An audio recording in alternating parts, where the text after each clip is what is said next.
ఎవరండి మీరు డైరెక్ట్ గా ఇంట్లోకి వచ్చేసారు? నేను శృతి వాళ్ళ అన్నయ్యని. కూర్చోండి, బాబు గారిని పిలుస్తాను. సరే. ఇప్పుడు వచ్చారేంటి అన్నయ్య? ఒకసారి బయటికి వస్తారా? వస్తున్నా అమ్మా. ఏంటమ్మా బాగున్నావా?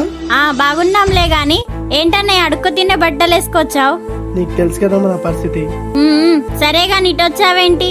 ఏం లేదమ్మా, ఇటుగా వెళ్తుంటే నేను చూసి వెళ్దామని వచ్చా. చూపులు తప్ప ఇంకెందుకు వస్తావులే నా పరువు తీయడానికి గాక. ఆయన ఎప్పుడైనా వచ్చి హీరో ఒక ఆనుకో తెచ్చిన ముఖమేనా అనేది? సరే సరే త్వరగా వెళ్ళు, మా అత్తగారు వాళ్ళు చూస్తే నా పరువు పోతుంది. అడుక్కు తినేవాడు మామయ్య. సరే సరే ఏమనిచ్చి పంపించు.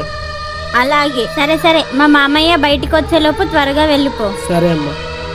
ఊరికనే ఇంటికి వస్తారు. ఈ సమాజంలో ప్రేమ అనుబంధాల కంటే డబ్బుకున్న విలువే ఎక్కువ. మీరేమంటారు?